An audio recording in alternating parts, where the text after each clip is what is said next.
Voyez-vous le cas d'Israël, qui pense que son prochain ennemi est la Turquie, à cause de la situation en Syrie? Cela voudrait dire que ce n'est pas seulement une question de maintien des États-Unis dans la région pour combattre l'Iran. Il s'agit aussi de savoir quelle est la perception de Washington vis-à-vis de l'Asie occidentale. Est-ce que cela va être une nouvelle guerre, un nouveau conflit? Ou bien vont-ils parvenir à une sorte d'entente sur la position de ces deux pays? Il y a deux pays importants en Asie occidentale, l'Iran et la Turquie. Et Israël veut combattre les deux en même temps. Et qu'est-ce que cela représente pour Washington?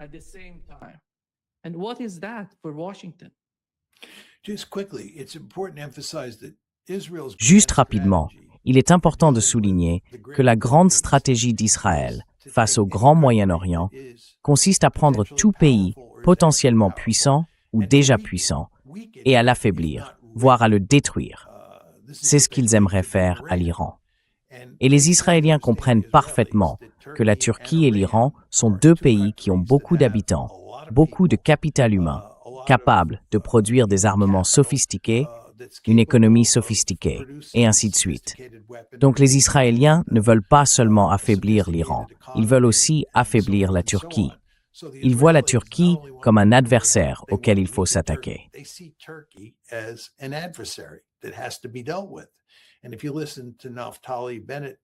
Et si vous écoutez parler Naftali Bennett, ancien Premier ministre israélien et peut-être futur Premier ministre israélien, vous comprenez vite que les Israéliens ont aussi la Turquie dans leur ligne de mire, en plus de l'Iran.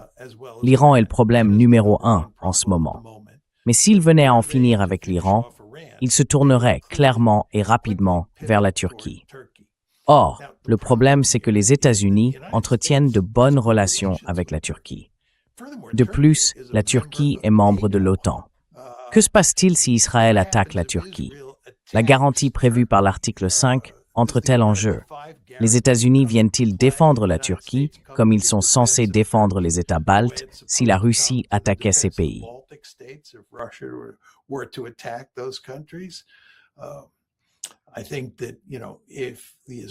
Je pense que vous savez, si les Israéliens attaquaient la Turquie et que nous nous rangions du côté d'Israël contre la Turquie, cela aurait d'énormes conséquences pour l'OTAN. Mais indépendamment de cela, la dernière chose que veulent les États-Unis, c'est qu'Israël et la Turquie entrent en guerre. Nous exercerons une énorme pression sur les Israéliens pour qu'ils ne cherchent pas querelle à la Turquie. Donc, je pense que malgré toute la rhétorique venant d'Israël, selon laquelle la Turquie serait un ennemi potentiel dont il faudrait s'occuper maintenant plutôt que plus tard, cela ne mènera pas vraiment à grand-chose.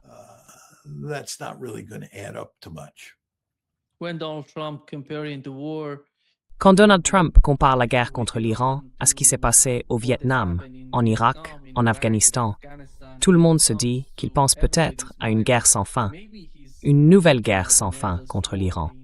Qu'en est-il? Pensez-vous que ce soit ce qui se passe dans l'esprit de l'establishment? Je ne parle pas de Donald Trump lui-même. Je parle de l'état profond, de l'establishment aux États-Unis. Eh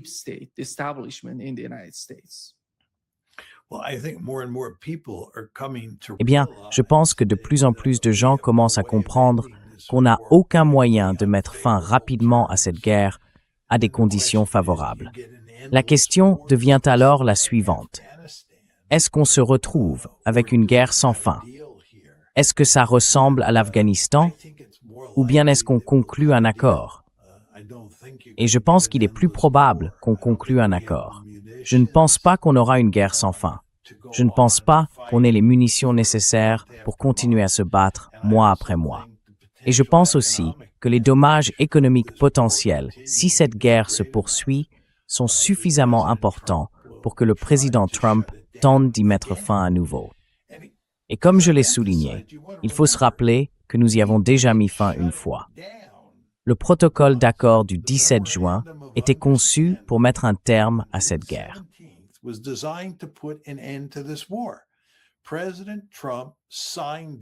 Le président Trump a signé ce mémorandum et c'était très clair.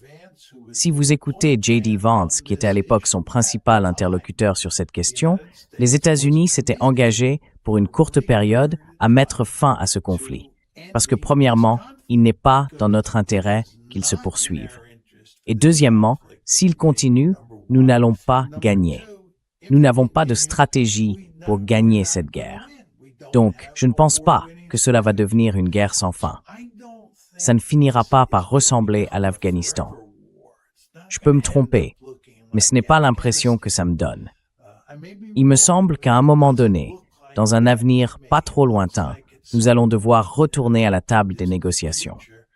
Et le gros problème auquel nous allons être confrontés, c'est que les partisans de la ligne dure en Iran auront beaucoup plus d'influence cette fois-ci qu'ils n'en avaient à l'approche du mémorandum du 17 juin.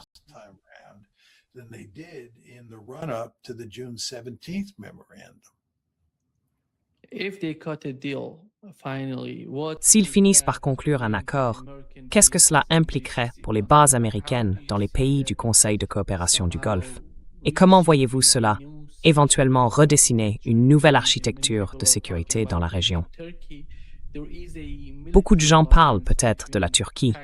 Il existe une alliance militaire entre le Pakistan et l'Arabie saoudite, et le Koweït a évoqué la possibilité de vouloir la rejoindre.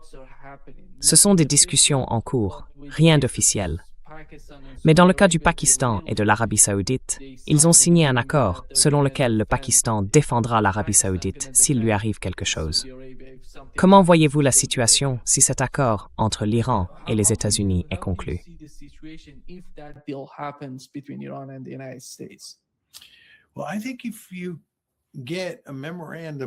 Eh bien, je pense que si vous obtenez un protocole d'accord qui ressemble à l'accord que vous aviez le 17 juin, mais qui est simplement un peu plus favorable aux Iraniens que ne l'était le protocole d'accord du 17 juin, alors la présence militaire américaine dans le Golfe serait fortement réduite.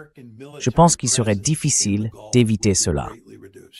Et en outre, même en laissant de côté le protocole d'accord, je pense que les États du Golfe et les Américains n'ont pas intérêt à reconstruire ces bases pour en faire de redoutables plateformes de projection de puissance contre l'Iran.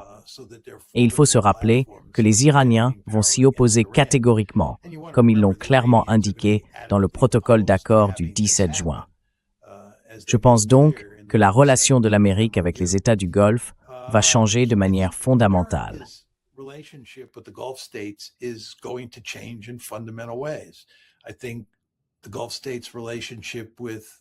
Je pense que la relation des États du Golfe avec l'Iran va changer. Il y aura une forte pression sur tous les États du Golfe pour qu'ils trouvent une forme de modus vivendi avec l'Iran. Ensuite, il y a la question de la Chine et même de la Russie. Je pense que la Chine en particulier, mais peut-être aussi la Russie, aura davantage d'influence dans la région que par le passé.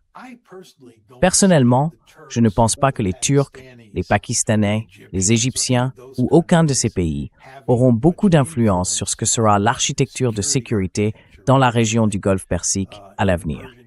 Je pense que cela dépend vraiment des États du Golfe. Cela dépend des États-Unis, cela dépend de l'Iran. Et je pense que la Chine et la Russie compteront aussi.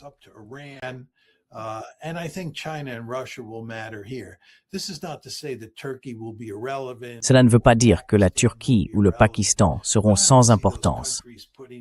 Mais je ne vois pas ces pays mettre sur pied une structure d'alliance qui aurait un effet significatif sur la sécurité dans le Golfe Persique. C'est donc au mieux l'idée que je me fais de la direction que nous prenons. Mais, à ce stade, il est très difficile de savoir à quoi tout cela ressemblera dans le détail, parce que tout est encore en suspens. Nous sommes vraiment dans ce que j'appellerais un moment malléable. C'est un moment où il existe toutes sortes de possibilités d'aller dans des directions différentes. Et il n'est pas facile de savoir quelle direction les différents États vont choisir. C'est particulièrement vrai lorsqu'on parle d'un pays comme les Émirats arabes unis, dont nous parlions tout à l'heure.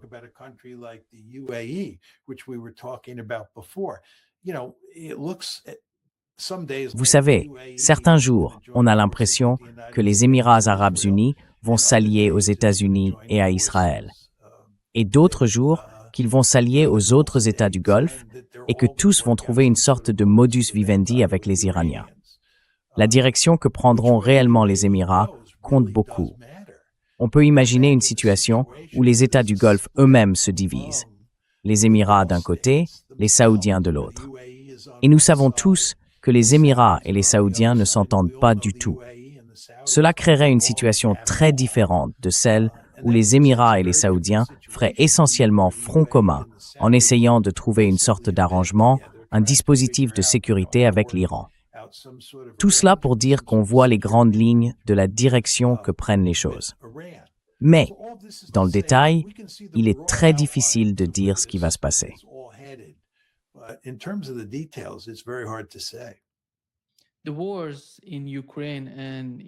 Les guerres en Ukraine et en Iran rapprochent la Russie et l'Iran, comme cela s'est produit avec la guerre en Ukraine. Imaginez un peu, quelles étaient les relations entre la Chine et la Russie avant le début de la guerre en Ukraine? C'est tout simplement incroyable, quand on voit leurs relations, à quel point ces deux pays sont proches et à quel point cela est dangereux pour l'hégémonie américaine dans la région. Et pas seulement dans le Caucase du Sud, en Asie occidentale, en Europe, mais dans l'ensemble. Car selon moi, la guerre fondamentale oppose les États-Unis à la Chine. Tous ces endroits sont des champs de bataille pour Washington. Et quel est le résultat pour ceux qui sont les cerveaux de l'hégémonie américaine? La doctrine Wolfowitz, dont l'objectif principal était qu'il n'y ait aucune puissance régionale, ni aucune superpuissance. Pourtant, il semble que ces deux champs de bataille aggravent la situation pour l'hégémonie américaine.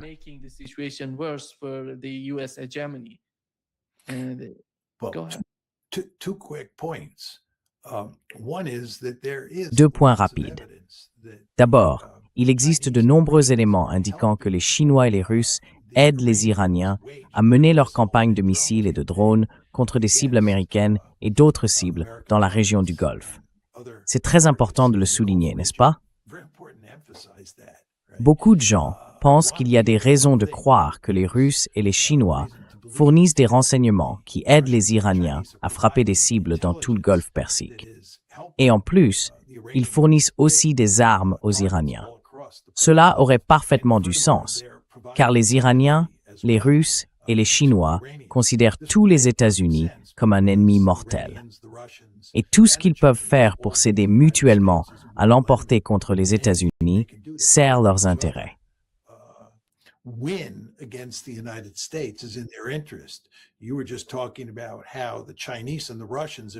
Vous veniez justement d'expliquer que les actions américaines ont rapproché la Chine et la Russie, ce qui est évidemment vrai. Mais il ne faut pas non plus sous-estimer à quel point la Russie et la Chine ont été rapprochées pour aider l'Iran. Car si les États-Unis subissent une défaite humiliante dans leur guerre contre l'Iran, cela sert les intérêts de la Russie et de la Chine. Parce que, encore une fois, les États-Unis sont un ennemi mortel de la Russie et de la Chine. Le deuxième point que je voudrais souligner, c'est que du point de vue américain, il ne fait aucun doute que la principale menace dans le monde est la Chine. Depuis le premier mandat de Trump, depuis 2017, les États-Unis se sont engagés à contenir la Chine. Et depuis 2017, nous opérons un pivot vers l'Asie.